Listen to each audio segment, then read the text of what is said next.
নমস্কার বন্ধুরা, মুনমুন কিচেনে আপনাদের সবাইকে স্বাগত। প্রতিদিনের মতো দেখুন আজকে এসেছি আবার একটা নতুন রেসিপি নিয়ে। এই রেসিপিটা একদম ইউনিক স্টাইলের একটা রেসিপি। ময়দা আর ডিম দিয়ে দারুণ সুন্দর একটা নাস্তার রেসিপি বা টিফিন রেসিপি আপনাদের সঙ্গে শেয়ার করছি। অবশ্যই একবার হলেও ট্রাই করবেন আর রেসিপিটা সম্পূর্ণ শেষ পর্যন্ত দেখার অনুরোধ রইল। তার জন্য এখানে দেখুন আমি 1 বাটি পরিমাণে ময়দা নিয়ে নিয়েছি। আর এই ময়দাটার মধ্যে এখন আমি বেশ কিছুটা পরিমাণে উপকরণ দিয়ে দেব। তো দিয়ে দিচ্ছি এখন স্বাদ মতো লবণ, আর একটুখানি দিয়ে দেব হাফ চামচ মতো চিনি। চিনিটা দিলে এই নাস্তাগুলোর স্বাদ একদম ভিন্ন স্বাদের হবে। আর আপনারা যদি অপছন্দ করেন চিনিটা স্কিপ করে দিতে পারেন, তাতেও স্বাদের কিন্তু কোনো রকম পরিবর্তন হবে না।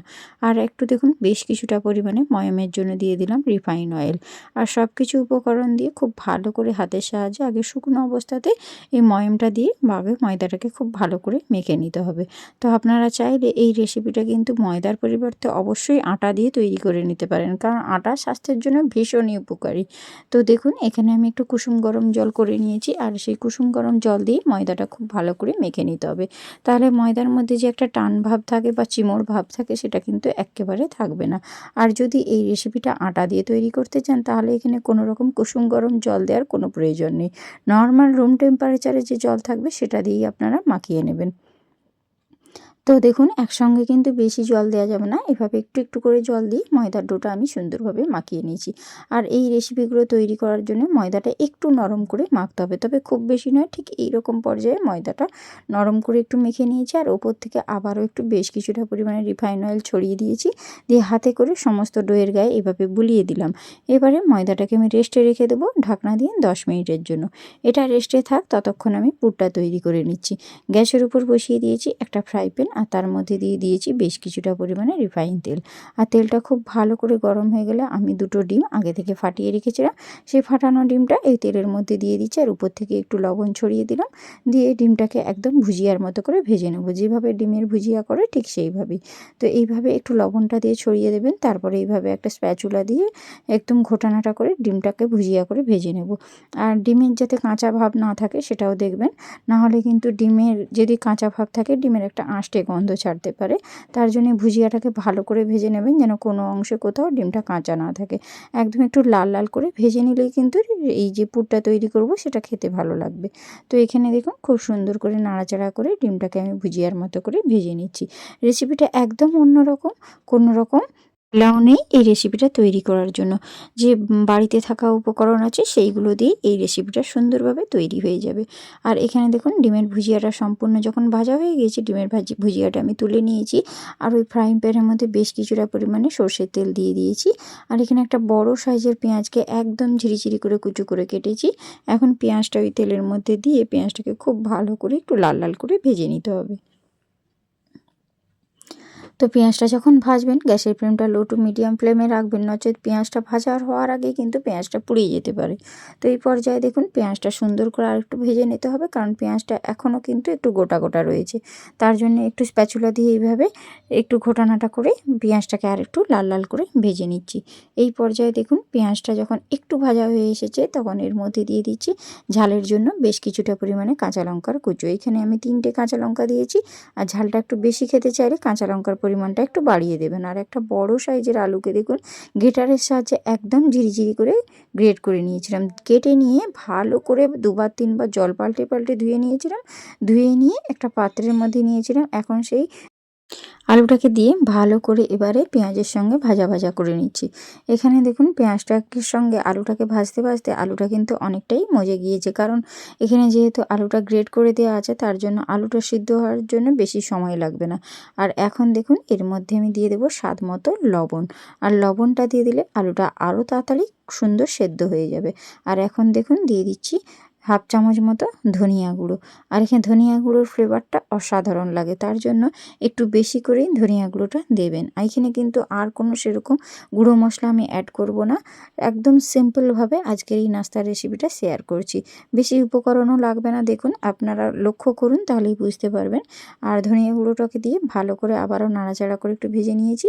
এবারে এর মধ্যে দিয়ে দেব যে ডিমের ভুজিয়াগুলো ভেজে রেখেছিলাম সেই ভুজিয়াগুলো দিয়ে দিলাম, দিয়ে সম্পূর্ণটাই এইভাবে দেখুন নাড়াচাড়া করে আলুর সঙ্গে মিশিয়ে নিয়ে পুরটা একদম পারফেক্টভাবে রেডি করে নেব। আর এখানে যখন দেখবেন ডিমের ভুজিয়াটাকে দেওয়ার পর আলুটা নাড়াচাড়া করতে করতে একটা সময় একদম ঝরঝরে হয়ে যাবে। আর এই পর্যায়ে দেখুন আমি দিয়ে দিলাম ফ্রেশ ধনেপাতার কুচো। আর এই ধনেপাতার কুচোটাকে দিয়ে আবারও নাড়াচাড়া করে আমি আলুর সাথে ভেজে নিচ্ছি। পুরটা কিন্তু মোটামুটি রেডি হয়েই এসেছে। আর ধনেপাতার একটা আলাদা মাত্রা আছে। আর ধনেপাতাটা দেওয়ার সাথে সাথে পুরের স্বাদটাও কিন্তু একেবারে চেঞ্জ হয়ে যাবে। এখন দেখুন পুরটা পারফেক্টভাবে আমার রেডি হয়ে এসেছে। এবারে নাড়াচাড়া করে দেখুন প্যানের গা ছেড়ে দিয়েছে, একদম ঝরঝরে কিন্তু হয়ে গিয়েছে। এবার এই পুরটাকে তুলে নেব একটা প্লেটের মধ্যে।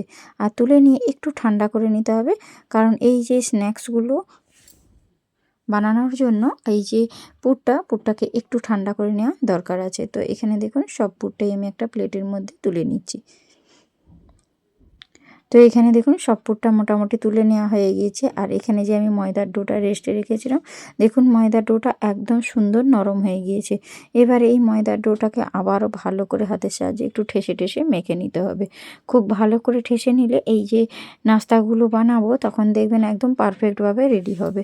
তার জন্য আর একটু ঠেসে ঠেসে মেখে নেওয়ার পর এবারে এই ডোটা থেকে একটু লেচি কেটে নেব, মিডিয়াম সাইজের, খুব বড়ও নয় একদম খুব ছোটও নয়। সাধারণত রুটি পরোটা যেভাবে লেচি কাটি তার থেকে একটু ছোট সাইজের করে আমি লেচিগুলো কেটে নেব। আর এখানে 1 বাটি পরিমাণ ময়দা নিয়েছিলাম। 1 বাটি ময়দা থেকে দেখুন কতগুলো লেচি তৈরি হয়ে গেল।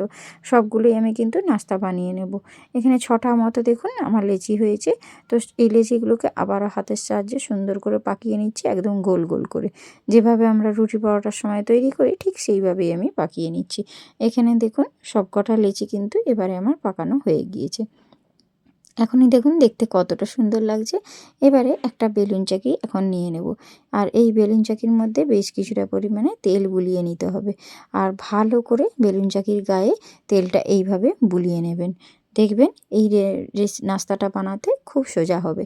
তো এবার তেলটা দিয়ে একটা যে লেচি আমি এখন নিয়ে নিয়েছি আর হাতের সাহায্যে এইভাবে চেপে চেপে দেখুন একটু লম্বা শেপ দিয়ে দিলাম, দেখতে পাচ্ছেন। আর এই লম্বা শেপেই কিন্তু আমাদেরকে এটা বেলে নিতে হবে, একদম লম্বা করে বেলতে হবে। দেখুন আপনারা হাতের দিকে লক্ষ্য রাখুন, কারণ সবটা তো বলে বোঝানো যায় না, তার জন্য কিছুটা আপনাদেরকে নিজেদেরকে বুঝে নিতে হবে। এইভাবে লম্বা করে বেলেছি আর একদম পাতলা করে বেলতে হবে দেখুন। আর বেলাটা দেখে বুঝতে পারছেন এটা কিন্তু মোটা বেললে চলবে না বন্ধুরা। তো এবারে এই লম্বাভাবেই কিন্তু আমি যে পুরটা রেখেছিলাম, এখন পুরটা ঠান্ডা করে নিয়েছি। এখান থেকে দেখুন 1.5 চামচ মতো পুর নিয়ে আমি এইভাবে লম্বাভাবেই কিন্তু দিয়ে দিলাম। আর দেওয়ার পর এইভাবে কিন্তু আমি মুড়ে নিচ্ছি। এই মোড়াটা আপনারা ভালো করে লক্ষ্য করুন। বানানো খুব সোজা, একেবারে সোজা জলের মতো। আপনারা যে কেউ যদি একবার দেখেন ইজিলি খুব সুন্দরভাবে বানিয়ে নিতে পারবেন। দিয়ে এক সাইড ধরে এইভাবে মুড়ে নেবে, মুড়ে নিয়ে হাতের সাহায্যে এইভাবে চেপে চেপে দিলেই দেখুন একটা নাস্তা সম্পূর্ণ রেডি হয়ে গেছে। দেখুন দেখতে কত সুন্দর। আর এই নাস্তাগুলো ভাজার জন্য একদম তেলের প্রয়োজন হবে না, সামান্য অল্প 1 চামচ তেল দিয়ে এই নাস্তাগুলো খুব সুন্দর করে ভেজে নেব। সেটা আপনারা দেখুন, দেখলেই বুঝতে পারবেন।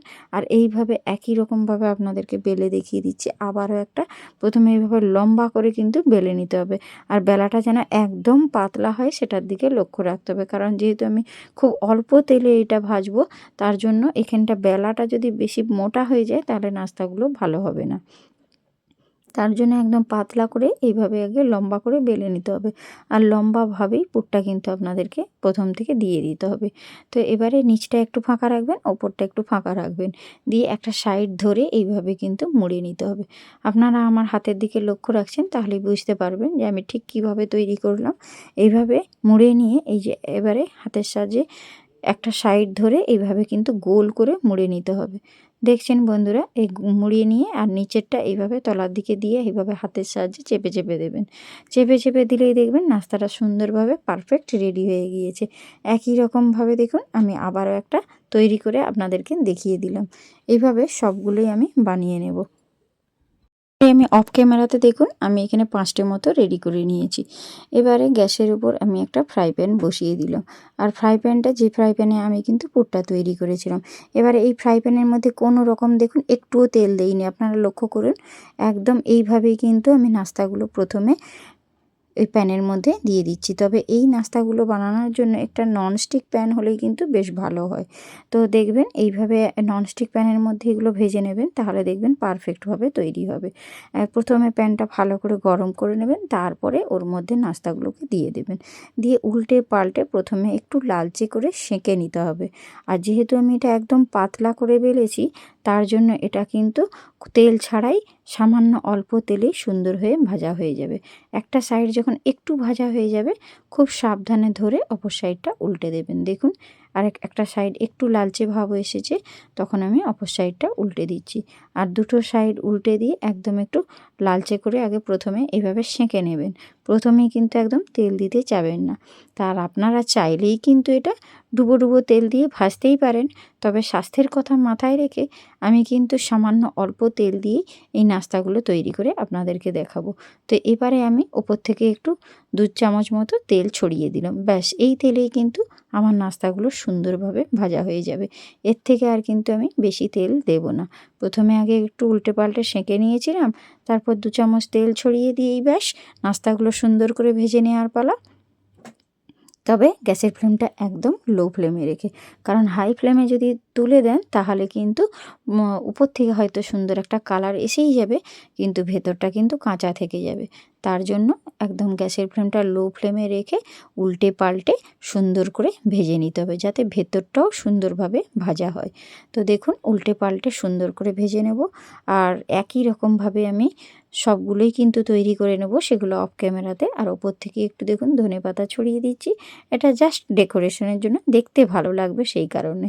এটা সম্পূর্ণ অপশনাল। দেখুন গ্যাসের ফ্লেমটা লো ফ্লেমে রেখে আমি দুটো সাইডই এইভাবে একটু লালচে করে করে ভেজে নেব, তাহলে ভেতর থেকে সুন্দরভাবে ভাজা হয়ে যাবে। যেহেতু এটা সামান্য তেলে ভাজছি সেই জন্যে। তো এইভাবে দেখুন আবারও অপর সাইডটাও আমি উল্টে নিয়েছি। আর এগুলো আমার পারফেক্টভাবে রেডি হয়ে গিয়েছে। এবারে একটা একটা করে আমি এগুলো প্লেটের মধ্যে তুলে নিচ্ছি। সব কটাই কিন্তু একই রকমভাবে আমি তৈরি করব। আর প্রথমে আমি 4টে আপনাদেরকে তৈরি করে দেখালাম, বাকিগুলো আমি অফ ক্যামেরাতে তৈরি করে নেব। তো দেখুন বন্ধুরা, আমি 6টাই কিন্তু তৈরি করে নিয়েছি। কতটা সুন্দর দেখতে হয়েছে, একটা প্লেটের মধ্যে সাজিয়ে নিয়েছি। একদম দারুণ লাগছে বন্ধুরা। সামান্য তেলে এত সুন্দর যে একটা নাস্তা তৈরি করা যায়, সেটা আপনারা জানলে অবাকই হবেন। তো এইখানে দেখুন সবকটা নাস্তা তৈরি হয়ে গেছে। এবার ভেতরটা আমি একটু কেটে আপনাদেরকে দেখিয়ে দেব। তো দেখুন কত সুন্দর হয়েছে। এবারে দেখুন ভেতরটা আমি একটু কেটে দেখিয়ে দিচ্ছি। দেখুন দেখতে কতটা সুন্দর হয়েছে, একদম পুরে ঠাসা। তো কার কার আজকে আমার এই নাস্তার রেসিপিটা ভালো লাগলো অবশ্যই কমেন্ট করবেন। আর রেসিপি যদি ভালো লাগে বন্ধুদের মধ্যে শেয়ার করে দেবেন। তো আজকের মতো আমি ভিডিওটা এখানেই শেষ করছি। দেখা হচ্ছে নেক্সট রেসিপির সঙ্গে। তো আজকে আসি, টাটা বাই বাই। আর আপনারা সবাই সুস্থ থাকবেন, ভালো থাকবেন। দেখা হচ্ছে নেক্সট রেসিপির সঙ্গে। তো ধন্যবাদ, আসি।